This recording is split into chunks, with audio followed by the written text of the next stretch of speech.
Good afternoon, everybody, and welcome into the show that's on in the afternoon. We've got a great guest here to start off our Monday. It's nice to interview her in person. Last year we did her we had Zoom. Yes. Yeah, it was a Zoom call. Yeah. Yeah, so this is going to be great. Emma Benoit rejoining us here on the show today.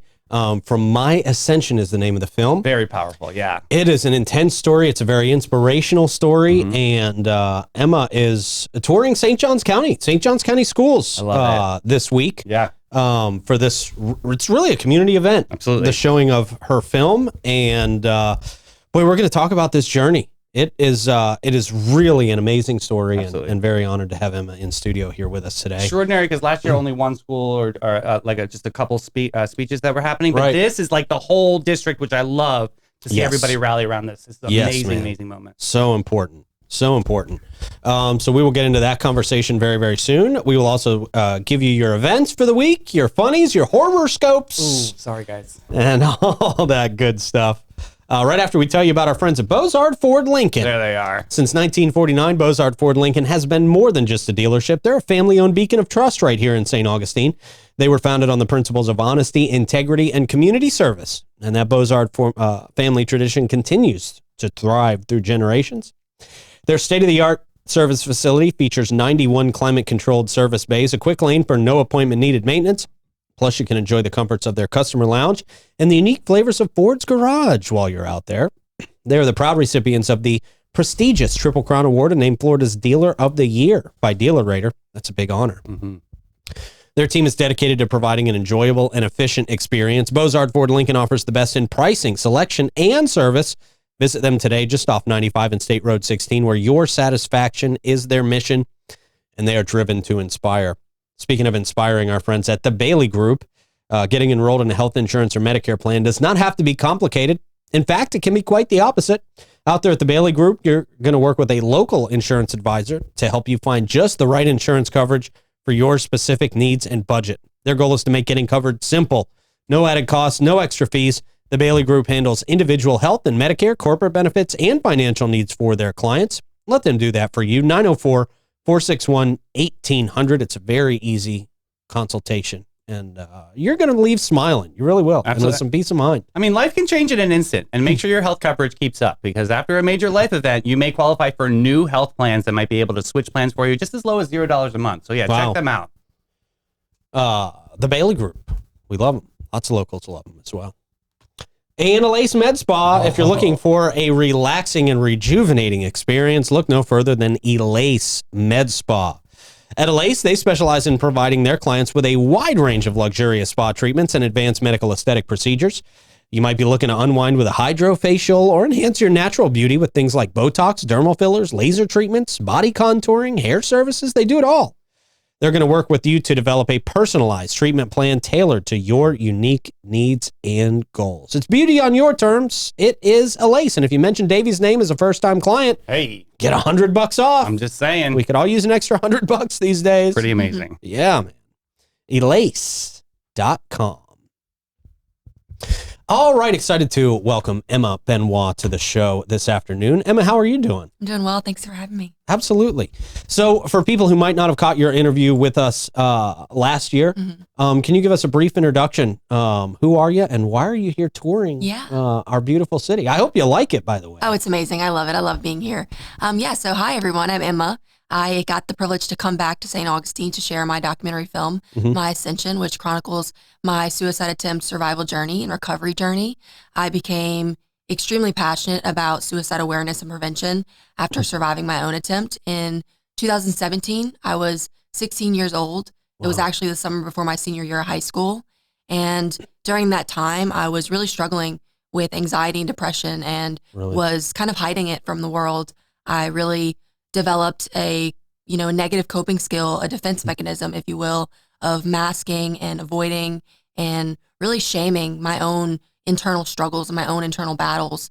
And so naturally those emotions and those experiences and those struggles and those challenges mentally and emotionally, handling all of that on my own, I did attempt to end my life at 16 years old. And fortunately, I got a second chance and I survived my attempt. So I decided to use my story to raise awareness and start important conversations. That's really the purpose of the documentary, is to start conversations and raise awareness in communities. And that's exactly what I've gotten the chance to do. So where did the idea of the documentary come from? I know you wanted to make a difference after you came for the second chance.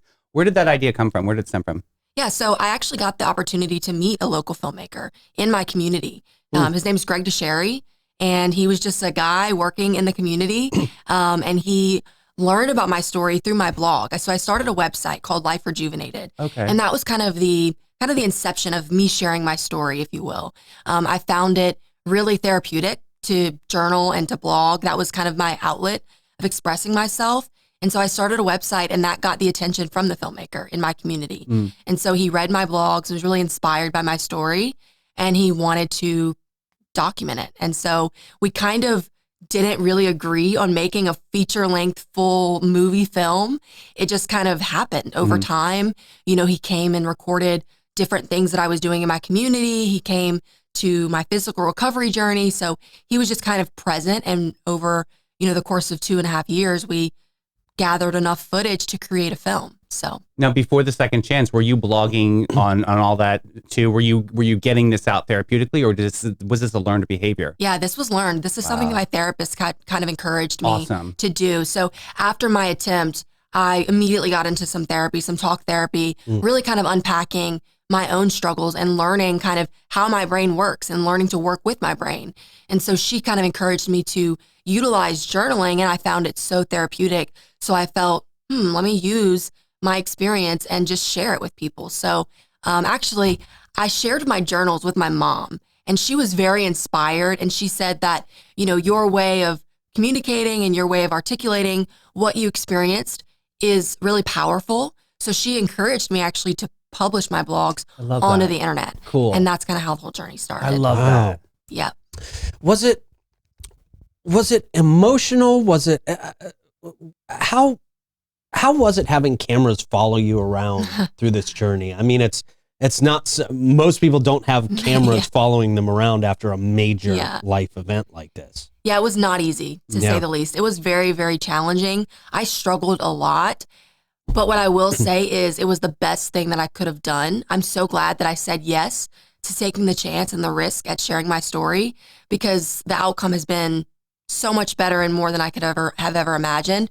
But what I will tell you is it was definitely not easy putting my story out there, because prior to sharing on my blog and sharing through, a film, I never spoke about my emotions. I never expressed kind of my own internal struggles ever, outwardly, publicly, vocally. So it was a challenge, but I think in doing so, in getting the chance to film the documentary, that kind of gave me the ability to speak on my experiences. And it's just kind of built this kind of strength that I didn't know I had. And it's a vulnerability. And I think that a lot of times as humans, we lose that vulnerability. And I don't understand why. That's a mystery of life. Like, it was kids, we all use our imaginations and, we have these dreams and hopes and desires, but we lose them the older that we get as adults. But I find your story super inspiring, because you still believed in yourself, and you still, you had the fear of everyone going to judge you about having these emotions, right?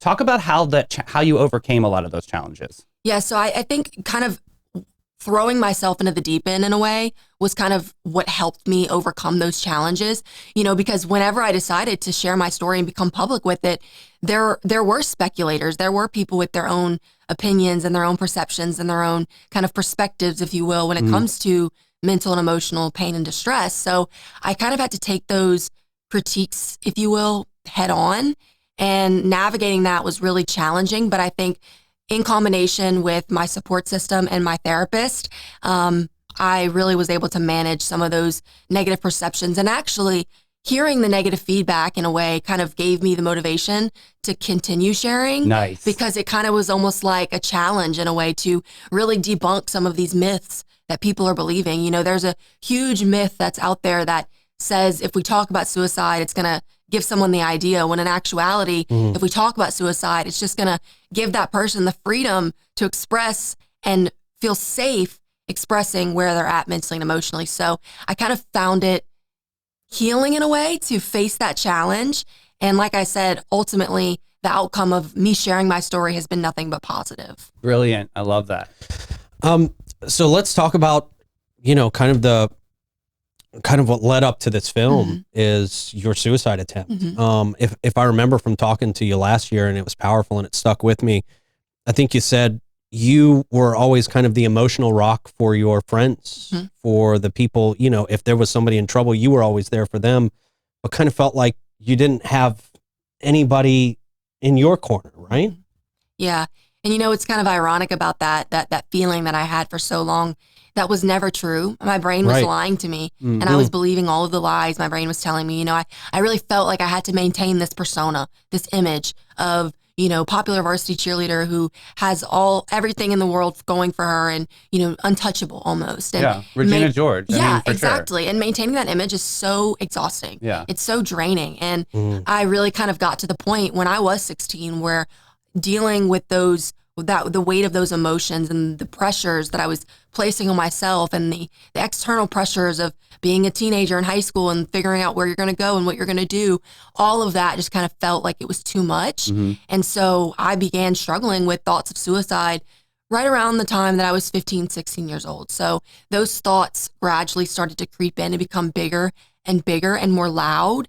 And then it got to the point where obviously I wasn't expressing or communicating my own emotions. So it became extremely heavy for me to harbor all on my own. But nobody saw this coming, like a mile away. Like, was it a different crowd you were hanging out with? Was it a different genre of music maybe? Could you label something? Like where was the catalyst for you to think about suicide? I think a lot of it had to do with my insane need for perfection. I'm a perfectionist in recovery. Yeah. And I think that I think a lot of people relate to that. But what's your sign? Virgo. Oh, there it is. Yeah, and I'm a Virgo moon too. Yeah. Oh my goodness. Yeah. So I've got a lot of Virgo in my chart. So God bless you. Very much perfectionist, very much analytical, critical thinker. So when it came to those thoughts creeping in my mind, they didn't start as, intense suicidal ideations, if you will. It kind of started as like, what's the point? I want to give up. And then gradually those thoughts kind of progressed into suicidal thinking. Wow. I just find it so hard to conceptualize. Everything was going for you. And you're honestly, like what Pete said, you're bringing on everybody else's dirty laundry and you're literally left alone to clean it. And then you're like, I'm just Cinderella here. Like, it's And the thing is, it's like, you can only, like, if you're not vocalizing and expressing what you're going through mentally and emotionally, and you're not writing it down, you're not speaking it out, and you're carrying it all on your own, it becomes extremely heavy. True. And that's the one thing that had I done differently, I don't think that I would be here today. I don't think that I would have had the same experience and outcome. I think had I learned how to articulate my emotions, had I felt safe in spaces with adults and people that were, kind of guiding me in life, I think things would have been different. And so that's kind of one of my big goals with sharing my story, is to really educate and help parents and teachers and adults and children's lives and youth's lives really learn how to support and be there for an adolescent and for a teenager, because it's a different world. It's a different world. And there's so many things that, I feel like are getting miscommunicated and lost in translation. Yeah. I think there's so many people who are obviously it had to be such an there's no way it wasn't an extremely emotional event to go through. But if you hadn't have gone through it, you have to know there's people today that would not be alive if you were not out telling your story and relating to so many young girls across the country, right? Yeah. I mean, that has to be such a powerful feeling, and kind of, I hate to call anything in this situation a silver lining, right? Yeah. But you are literally saving lives now because of your experience. And that's so powerful. Thank you. I appreciate that. Yeah, it really is very fulfilling. I will say it's taking your pain and turning it into purpose. And there's nothing more fulfilling that I could ask from having this experience than having the opportunity to touch, impact, and save lives. And I mean, that's kind of the entire goal and mission behind my second lease on life. My therapist said when you go through trauma, and I say it a lot in interviews, and then people are going to roll their eyes because I say it all the time, but seriously, your horror story is somebody else's survival guide out there. Yeah, and I really, truly believe in that. But can you talk a little bit about the documentary? Can you talk about like the cutting room? I'm sure you have so much content on this documentary. Oh my gosh. How did you decide what was going to be in the film and like what maybe it's just a B-reel and maybe you can release like an extended version later or something? Yeah, so we had, look, that was the challenging aspect of this documentary. We had so much footage, so much great content, but really what it boiled down to was the production team that I had the privilege of working with. I had a really, really great group around me who was really focused on the same mission and the same goal of not glamorizing my story, not sensationalizing my story, but instead making it to where people can learn from it and making it to where it is a teachable lesson to learn from. And so that was kind of really the focus with creating the documentary. We wanted it to capture the essence of hope and the essence of healing and treatment, because we know that the lies of suicide are only lies and there are alternative options that are not ending your life and ending your story. So that was kind of the overall goal, and we all kind of had the same idea when it came to the mission. What was it like to see yourself for the first time on the film? Was that eye-opening for you? It was extremely challenging. And actually, the first segment that we ever filmed was actually intended to be a PSA, a public service announcement. And the filmmaker came to my home and brought his equipment and everything. It was very foreign to me, this lighting and all of the things. And he sat in my living room with my family on the couch, and I was in my wheelchair. And he sat in the living room with me, and he asked me, he kind of just said, "So how did we get here?" And hearing that question for the first time, like I had gone through the journey of, therapists and all the things at this point, but hearing that question asked me like that for the first time was really felt new. I really allowed me to think for a second and say, how did I get here? And for the first time ever, I admitted to struggling with anxiety and depression. First time ever in my entire life. Yeah, that glass in that ceiling. moment. Wow. Yeah. And my family on the couch was like in shock. They were like, I mean, of course, the attempt was assigned to them that something was wrong. Right. But they did not ever think that I was struggling with anxiety and depression. And that just goes to show how powerful and strong masking can really be with someone. Yeah. And it can also speak to the fact that a lot of us that struggle with anxiety and depression don't feel like those sides of us are acceptable by society. So it kind of feels like we have to show up in this version or else people are going to view us as tainted. Right. Or else they're not going to look at us the same. You have an issue. Yeah. Girl interrupted. Yeah. So what's kind of your main advice for young people out there who might be struggling with anxiety and depression and they might not know how to handle it, just like you didn't know how to handle it? What's your advice for them? And then also, what's your advice for parents who may have teens that have come forward and said that they're dealing with this? Yeah, first I start with the parents that have teens that might be struggling. If your teens come forward and said, I'm struggling with X, Y, or Z, I want you to thank them for sharing that with you and remind them that you are a safe space for them and remind them that you're there for them, you love them, and that it's going to be okay. Because hearing validation, receiving support, and feeling seen by any individual, but especially our parent, is so, so valuable to our adolescent, youthful minds. I mean, it truly is like a comfort blanket to any kind of emotional distress. So I think validation, active listening is really key too. A lot of times parents are fixers. They just want to fix it and make it better. And that's kind of what kept me from going to my parents was I automatically knew their responses. I knew that they were just going to pep talk and quickly clean it up and move on. Right. And right. Because that's everyday life nowadays. Yeah. There's no time to breathe. No, it's so fast paced and, but it does matter when we're talking about helping our youth, right? So I think it's important to always remember that whenever we're sitting across from a teenager to dial back our perspective and remember where they're at mentally and how much life they've experienced, and then also just offer them that comforting validation. And one piece of advice that I always give to teenagers and youth that are struggling or have friends that are struggling is find a trusted support person. I cannot emphasize that enough. Find someone that you feel emotionally safe with.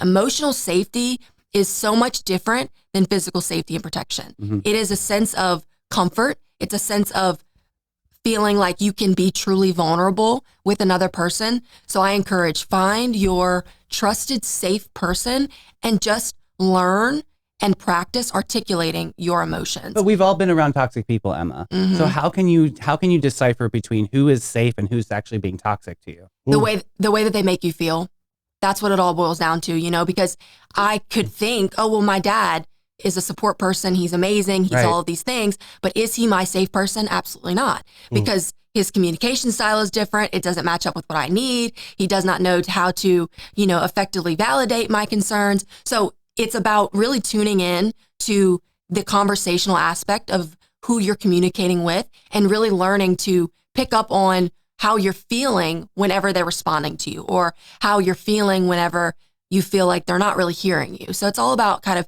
how you're feeling when you're communicating with someone. Can I ask, what if it's a group of people? Is that okay too? Absolutely. Like, 'cause sometimes people balance other people out. Absolutely. Like my mom is crazy, irrational, irate sometimes, but like that passion and that fire can be harnessed if my dad starts speaking. You know what I mean? Yeah. Like, see, they can be yin and yang. Yep. Is that a healthy environment too? Absolutely. I think it all depends on what you feel is best for you. I think there's no one size fits all for mental health treatment and supports, like healing is not linear. It's definitely not a linear journey. And I think if you just can pinpoint 1 to 2 to 3 people that you have in your life, in your circle, who you would go to in times of need and distress, then I think you are doing more than I did for myself in that time that I was struggling.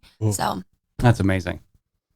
What's been the best moment for you doing this tour? And you've traveled across the country and spoken to people in lots of different schools, lots of young people, lots of parents. Is there a moment that stands out, or two that you think back on and you're like, this is why I did it? This is it. one thing that immediately came to mind was my friend Karen, who is featured in the film. She unfortunately lost her life to suicide. And prior to her passing, she actually reached out to me because she found my website. She found my blogs, and she was very inspired by my blogs. And the one thing that really motivated me to continue sharing my journey after her passing was her family telling me that they think that I gave them more time with her. Wow. So that was really very, very much a catalyst in a way for me to continue sharing, because I kind of felt like if I can impact her on that level just from reading my story, how much more can I impact people from showing them real life footage of my story? So that was the first moment when I really had to recognize that I have something that can be very powerful here. And then the second moment would be when a 13-year-old middle school student came up to me and said that I saved her life. She said she had plans to go home that night and end her life, and she had been planning it for weeks. And watching the film, sitting in the Q&A, getting to have a first-time conversation with her mom about what she was feeling and how she was thinking, she said it saved her life. And that's the reason why I keep doing it. And That's having why. conversation and getting people to talk about it is so important. The more that you can vocalize about it, it's not an imbrew. It's not just something that you're going to sweep away or clean up real quick. It's definitely going to be a conversation that's going to be around for a long time. Yeah. And it's a healthy thing. Yes. There's such a stigma about mental health, how it's a disdain, it's disgusting. Oh, I can't believe it. No, it's not true. You're taking care of yourself. That's amazing. That's awesome. Self-care is not selfish. No, and look, I say this all the time, and I kind of think it gets to the people because they're like, wow, that's a good analogy. Mental health care is no different than a gym membership for your brain. It really is no different. And if we remove the stigma, then we can see that mental health is the same and should be the same, viewed the same as physical health, overall emotional health. Like it's just the aspect of our overall health and well-being. Yes. Yeah. So tell people where they can find more information on the film, how they can access the film, where you're going to be this week in St. Johns County. Yeah, so if you want to learn more about the documentary film, you can visit our website, myascension.us. My Ascension is currently streaming on PBS, so it's on public broadcasting services. Awesome. So you can find it on your local PBS station. And this week will be, last night we were at the Link. It was a great screening. It was a great event. We had an amazing conversation. Lots of great questions were asked. Great conversation was had. Tomorrow, or this afternoon actually, at 6:00, we will be at St. Augustine High School doing the same run of show, screening, Q&A, meet and greet type of vibe. And then on Tuesday, 6:00, we're going to be at Pedro Mendez High School doing the same run of show. And then the same thing for Wednesday, Coy Creek. Did I say that right? Yes, you did. You hit it. We're Go going to be there Toros. 6:00 as well. And then Thursday is the last day, last screening. And that's going to be at Creekside Creek High. That's amazing. What a huge tour. You're like Brittany of St. Johns County right now. I'm loving that. I know. It's such a privilege. It's such an honor. We had the chance to go to dinner last night with some lovely ladies, Teresa with Epic Behavioral, and then Kathy with Inc. And they're just great people. Such a heart for the community. And I just love getting to partner up with them and just make changes. I love that there's a lot of organizations involved with your tour right now. That's really super cool. Like you said, Epic Behavior Healthcare, I know Inc. I know there's a slew of others that I'll put in comments right now. But that's awesome to see the community rally about how important this documentary is. Yeah. Very much so. Emma Benoit, thank you so much for coming in today, for sharing your story, and for talking to so many young people and parents in our community. It's so powerful, and we just can't appreciate enough what you're doing. Guys. Thank you so much. Major champion for humanity. Yes. Thank you, guys. Thank you. Wow, man. Powerful, right? Every year, I'm so proud of that human being. Amazing. Yeah. Very cool. Very inspiring. Yes, sir. Hey, want to give a shout out to our friends at Old Town Trolley. If you didn't know, a significant part of Old Town Trolley's philosophy is giving back to the communities in which they operate. They are proud to offer their sincere appreciation and support for organizations like our St. Johns County Schools, and many, many other organizations here in St. Johns County that impact people's lives positively. They are the green trains. We absolutely love them, and we know you will too. Hop on a green train next time you're in downtown. It's the best way to get around the city of St. Augustine without tearing your hair out and yelling at tourists. I'm telling you, I had a nice conversation with Dave Charrington over the weekend. The elves are working for Nights of Lights. They've got a very exciting season coming up. Yeah. Okay, all right. But hey, looking for top-notch service with a company that you can trust. For over 45 years, Steve Chapman's All-American Air have been the go-to home service experts in St. Augustine, St. Johns, Flagler, Duval, and of course, Putnam counties. Whether you need warranty or non-warranty service work on any make or model, they have preventative maintenance service agreements or brand new cutting-edge systems. They've got you covered, from the latest Lennox systems to the ultra-smart iComfort thermostat. All-American Air has all the newest and latest innovations to keep you comfortable year-round. Give them a call, 904-461-0070. And, of course, our friends at Bin 39 Wine Bars quietly existed within the hustle and bustle of downtown St. Augustine since 2016. Their location nestled right there in the lobby of the St. George Inn on the Orange Street side of St. George Street.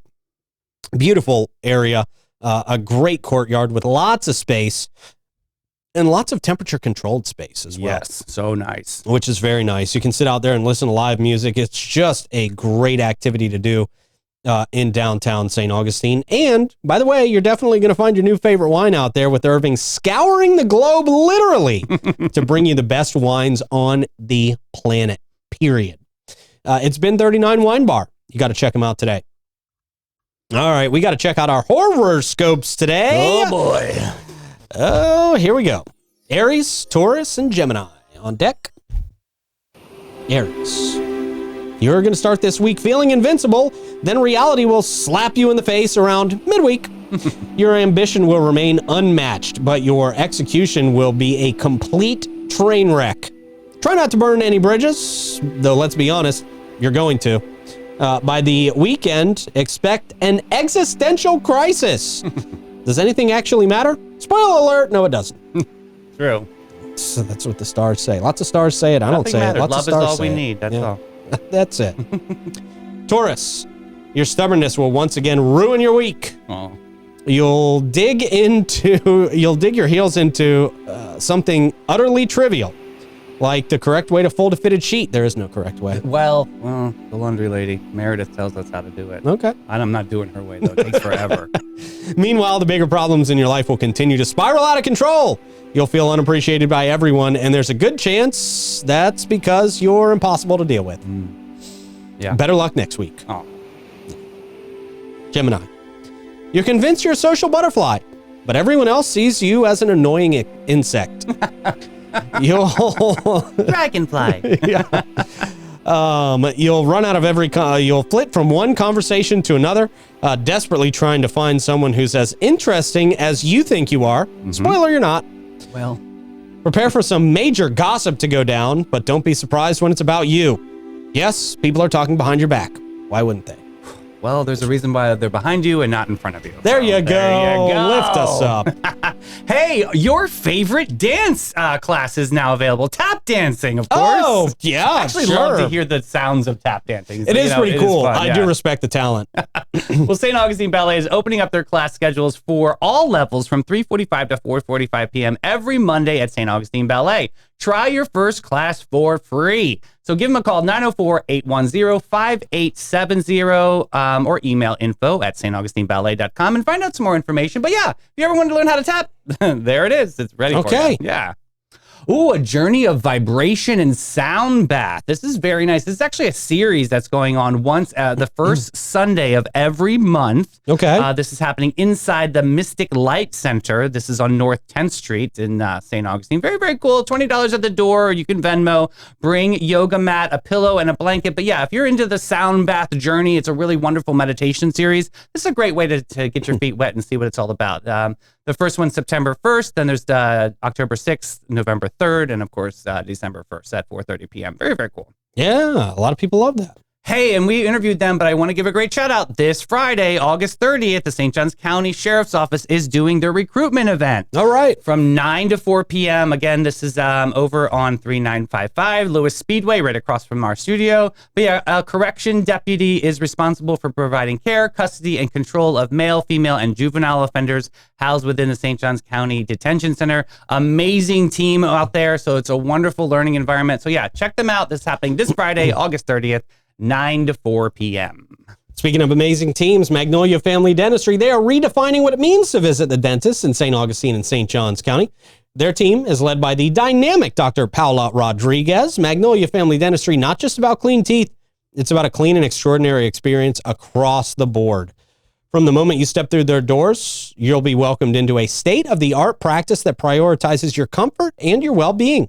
Their commitment to excellence shines through in every aspect of their care, from routine checkups to the advanced procedures. Dr. Rodriguez and her dedicated team provide a warm, caring atmosphere where your health and your happiness are their top priority. Give them a call, make an appointment, see what all your friends and neighbors are smiling so big about. 904-824-0990. And then, of course, our friends at Shayla Moore. Oh, so nice. Where you will step beyond the velvet rope and into the heart of plush romance. Shayla Moore is St. Augustine's premier jazz venue, tapas lounge, and special events space. You can treat yourself to an unforgettable evening as Chef Ellie Rose's artisanal tapas dazzle your taste buds, and Chef Austin crafts fresh, vibrant, and exclusive. Love it. Very exclusive. Sounds juicy. Experiences to elevate your palate. Sip on fabulous drinks while live jazz fills the air. That sounds great, doesn't it? Mm-hmm. It creates the perfect date night ambiance. And you can have your special event down there as well. It's a great place to have a special holiday event. They're booking up, so make sure you get a booking in soon. And when you do, mention 904 now. Save $200. Hey, that's awesome. It's a very big deal. At 45 San Marco Avenue with complimentary parking for guests. Shayla Moore is a 21-plus establishment, and they're open 7 days a week from 4 to 11 with nightly entertainment starting at 7 o'clock. Very cool. Great place to go and hang. And another great place is Panache Innovative Salon. They believe that self-care is an essential part of a balanced lifestyle. Their dedicated team is passionate about helping you achieve a sense of well-being and confidence that radiates from within. Whether you're treating yourself to a luxurious spa day or enhancing your natural beauty at their salon or exploring their comprehensive range of retail products, they're there to exceed your expectations. Go to getpanache.com and get with it, boo. All right, what do we got to end the show on a laugh, sir? All right, people who are winning Tinder today. Oh, my picture's not going to be up there. No, I'm losing too. Don't worry. Yes, this first one, 24-year-old. She says, nudes are overrated. Send me video of you reading out loud so I know that you're not being dumb. Wow. Yeah, I mean, true. good call. It's like an intelligence test. Yeah. Next up, you know what I can't stand? Sorry, let me re-emphasize. You know what I can't stand? Oh, yeah. the comma. Yes. The comma makes a big difference. Cool. Very realities in the obvious. There you go. Next up, Mandy, disclaimer, I don't have dogs, but don't worry, I'm taking it in stride. Just roll with it, okay? My life is a train wreck, and literally, here's somebody awesome. I'll never run away from you from a front row parking lot. So there you go. Very nice. Anything with a dog in right. Next up, John, I got a B+ in human sexuality college, so let's just say that I know my way around. Checks poorly scribbled notes. Yeah, sure. There. Oh, yeah. Clipboard. Yeah. Okay. Interesting. Not too bright there. No. Next up, here's Terry. Don't use Colgate. They guarantee whiteness in 14 days. It's been 2 weeks and I'm still Asian. Sounds funny. Sounds like a funny dude. That's a good one. Funny. Yeah. Next up, if we've met and you don't look like your pictures, you're buying me a few drinks until you do. I like the angle there. Hey, Yes. there you go. Yeah. Next up, Nora, I don't date anymore. I just foster men until they find their forever homes. Oh, Yeah, sad, so nice of you. How about this Grandma Ann, 85, Scorpio? Hey, baby. Hey. Growing old is mandatory. Growing up is optional. Age is just a number. Still's got some juice left in this box. God bless her. That got to be a little too much at the end. I know. Well, she's living her best at 85. Do you, boo? Next up, 26. Not letting my grandma out until you swipe right. Wow, Jesus. Poor grandma. Granny's dead. And finally, now here's Kyle. He's try and ghost me now, Biatchka. Yeah. That's pretty funny. That's pretty good. All right, man. Thank you for compiling those. Thank you for putting together a great show and inviting Emma into the studio here with us. Great chat. Thank you to Blake for pressing all the buttons today and you guys out there for watching. Have a great rest of your day, and we will see you bright and early in the morning. Bye, everybody.